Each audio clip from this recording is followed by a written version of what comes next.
I'm so warm, and I feel like the power of our practice together really is this resonates in me, right? There's a thing that happens when we practice together in silence, and even through this technology, I'm experiencing fondness and sentimentality around the Sangha and why we come together. So when I was invited to speak tonight, I really thought about what content was alive for me. And part of it has been this conversation that I've been in with several of my Kalyana Mitas, some of my friends that are on the path with me. If you've heard, if any of you were on the talk that I gave with Renee Rivera, last week, we got into this great content around what does our liberation look like? And I just think it's a topic that is evergreen, and I would love to reflect on it tonight about kind of, where this idea of liberation comes from. There are so many places in the Dharma that have pointed me to reflect on what does my individual awakening look like? What does our collective end of suffering look like? What does liberation look like on a larger scale? Like, can we get there with our practice? And so I'll start by just planting the seed and asking the question, why do you practice? What brings you to the cushion? I mentioned earlier that, my doorway to the Dharma was through suffering, and this wanting to know that there was something else the suffering I was experiencing, and wanting to drive, wanting to ease that. I was very successful at that nonprofit job. I was doing big things in workforce. I was on Oprah Winfrey talking about green jobs, and I had I was doing well. And inside was very, very difficult. This professional success, and then this challenge that was kind of eating away and eroding at my comfort levels. And so I just want to point to many of us walk through that doorway of suffering into the practice, but once we're here, why do you practice? Are we intent on ending our suffering in this lifetime? Right? I started to think about what if I could end my suffering? What if I found a place that I just wasn't, didn't experience doubt anymore? I didn't experience the fatigue and tiredness and the frustration. Would that be enough? And I started to realize that my suffering, even if it did end, would not be sufficient, because there would still be other folks suffering. And so knowing the suffering that exists in the world and being aware of the suffering of all beings, it would be very difficult for me to imagine my individual awakening, and then the suffering for others continues, and yet I'm done. So it's a little bit of a spiraling thought, but that's where I started. There's a phrase in the Dharma that says there's two types of suffering. There's the suffering that leads to more suffering, and the suffering that ends suffering. Right? That each of us in our lives, as we move through the world, will experience suffering. That's just the fact. That's, noble truth number one, that every being experiences suffering. And the question is, so what is the end of the suffering? So if people are familiar with the second arrow teaching, right? So part of the suffering that leads to more suffering is the way that we approach the suffering. There is the harm that's done to us that we experience. Everybody experiences harm. And then there's the way that we hold it. This idea that, as I'm scrolling through Facebook or Instagram and I'm feeling kind of lonely and I'm already suffering because of the solitary nature of COVID, and the way that I've kind of been pushed into this very rigid place where I'm not able to connect and do the things that I love with the people I love. So that suffering I'm experiencing that's the first arrow, I'm experiencing suffering.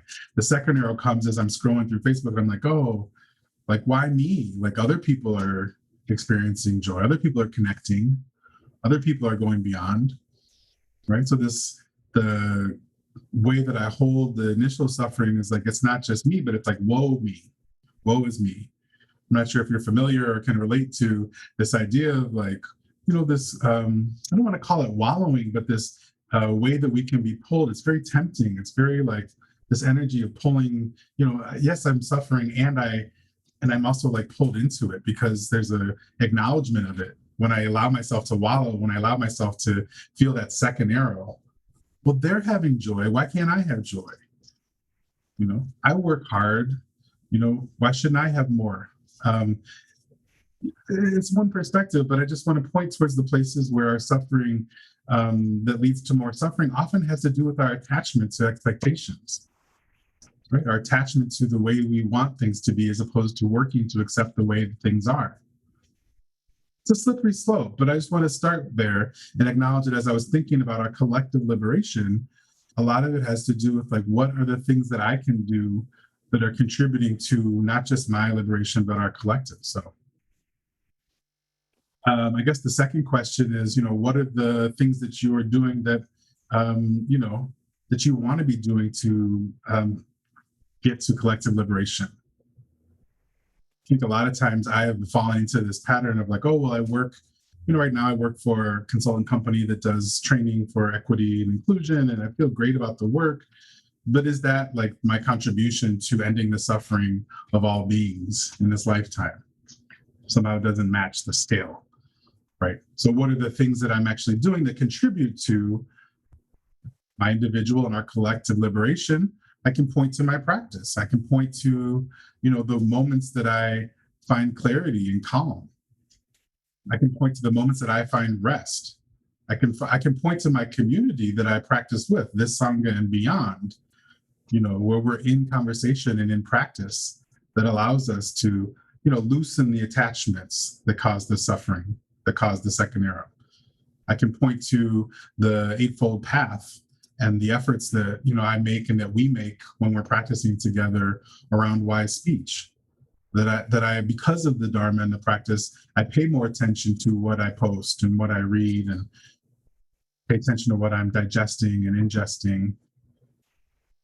And so I just plant the second question and seed of what are the things that you want to do or that you're already doing that are leading to our collective liberation?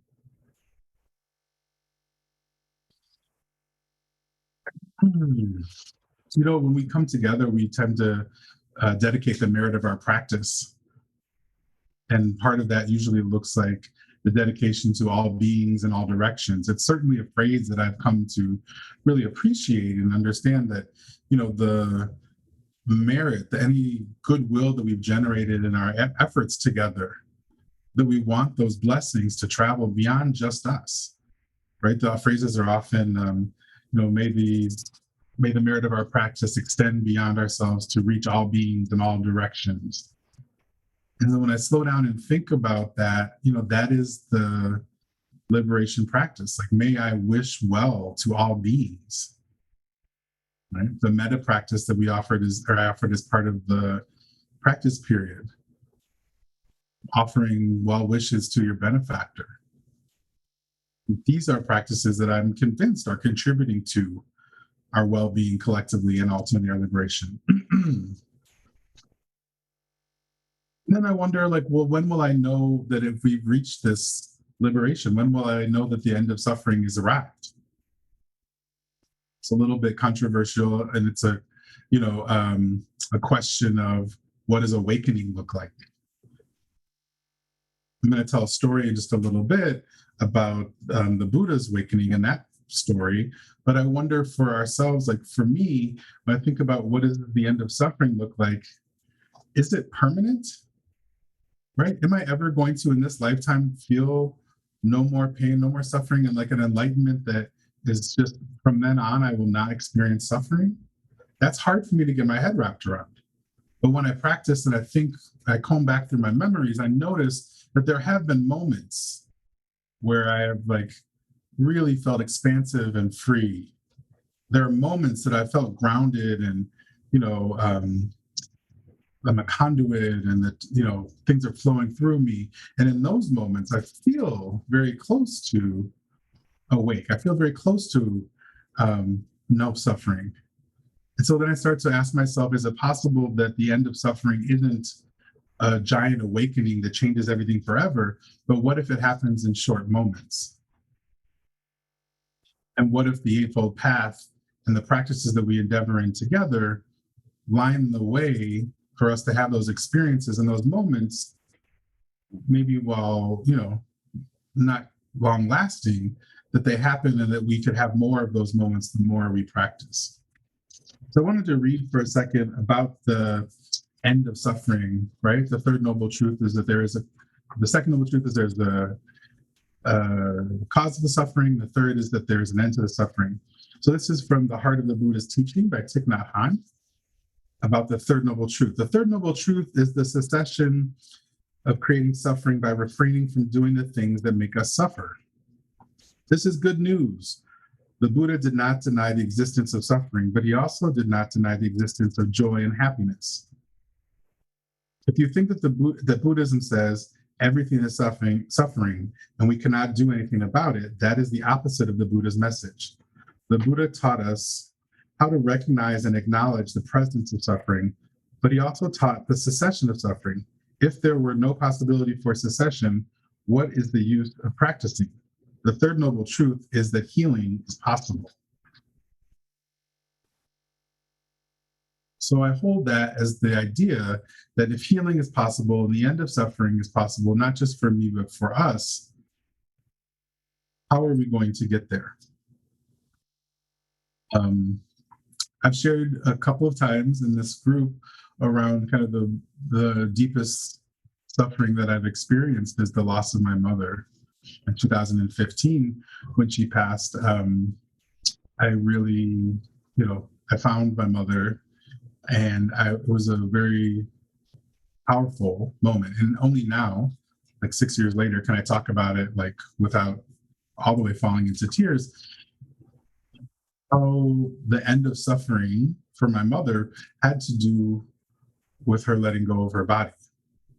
That there were moments along her life that she became very uncomfortable, that her body didn't serve her as well as it did. My mother was reading the contemplations of the end of the life and the decay of the body. She was looking towards her Catholic upbringing and had talked to priests about the end of life, and she had the sense that she knew something was coming. And this is just my experience with my mother, not extrapolating it further than that, but that there was relief.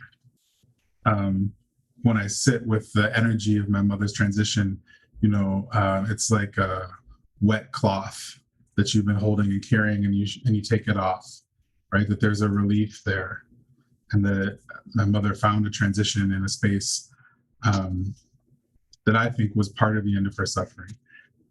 So then I think to myself, what will the end of my suffering look like? What can it be about? I think as people of color, we part of our suffering, has been at the hands of these systems of oppression and these historical contexts that have created conditions that cause us specific harm and violence intentionally. And to live under that violence is exhausting. And when I think about another way of thinking of the end of suffering, I think about the empowerment and the truth in who we are, the power of who we are, and how we, I see all the time in mentees of mine or in, some of my younger family members, I see this brazen kind of I am who I am. And I'm so grateful for it, because there's this empowerment model of we know who we are, we tap into our truth, and we stand on our own feet. And so the story that I want to tell is the story of the Buddha's awakening. The Gautama, as he went to sit beneath the Bodhi tree,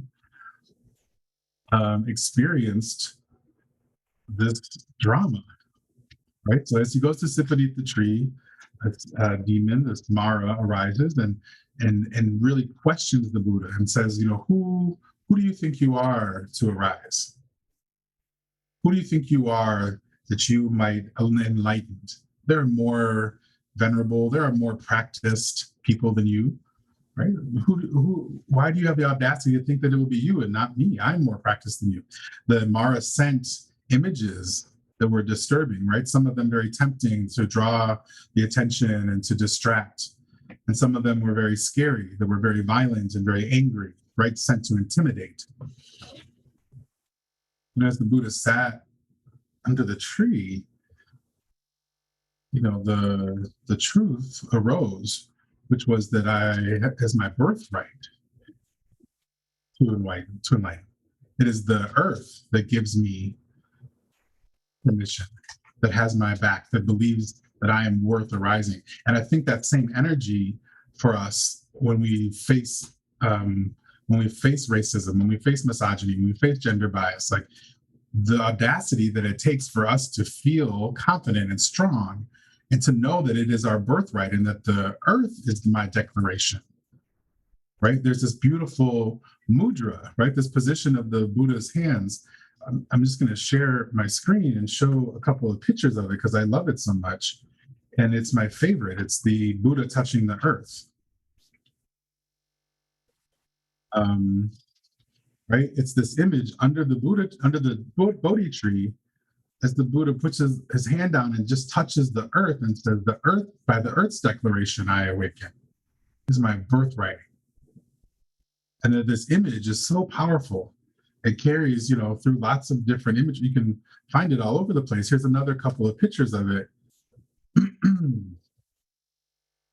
Anytime you see that the Buddha is reaching his hand down and touching the earth, it's this symbol that I really resonate with, of like, my right, my birthright is by the earth's declaration that I awaken and arise.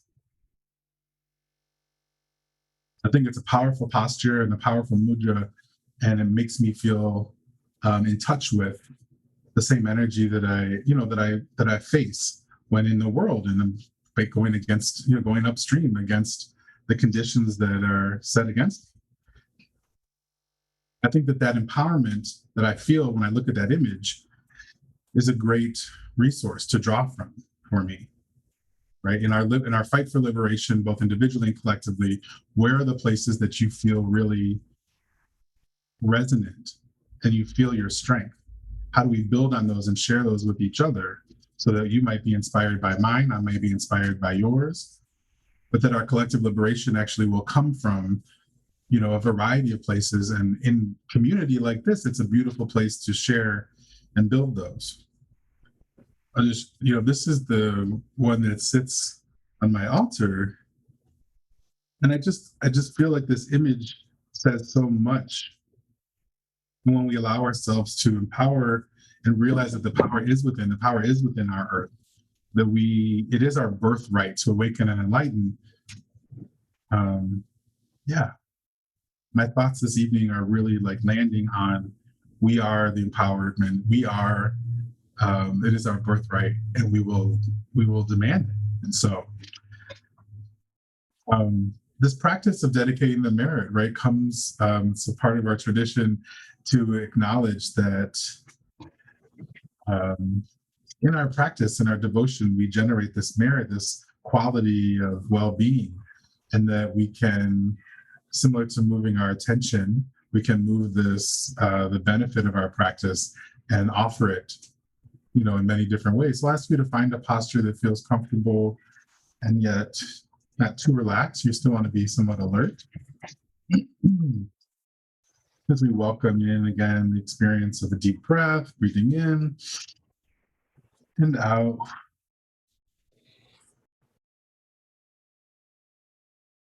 Allowing the thoughts and the experience of connecting and sharing to wash over us.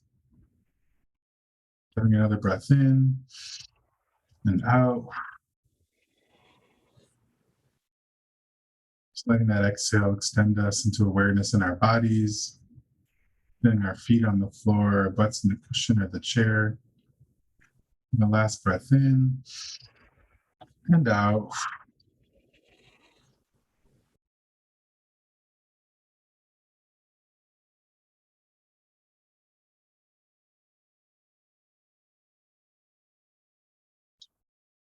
Aware of the suffering in the world, aware of the operating of multiple levels of oppression that land on the beings on this planet. May we take a moment to dedicate the merit that's generated in our practice together. May we start by offering this merit to the well-being of all of us on this call, all of us able to connect with the POC Sangha on a Thursday night. And we extend these blessings beyond just tonight's group and into all participants of the POC Sangha, for as far back as its creation and as far future to its deep, deep, deep future. May we continue to extend the well-being and the dedication of the merit of our practice to POC, people of color folks all over the world, particularly those suffering at the hands of racism, misogyny, gender bias. May we continue to extend the merit of our blessings for our practice tonight.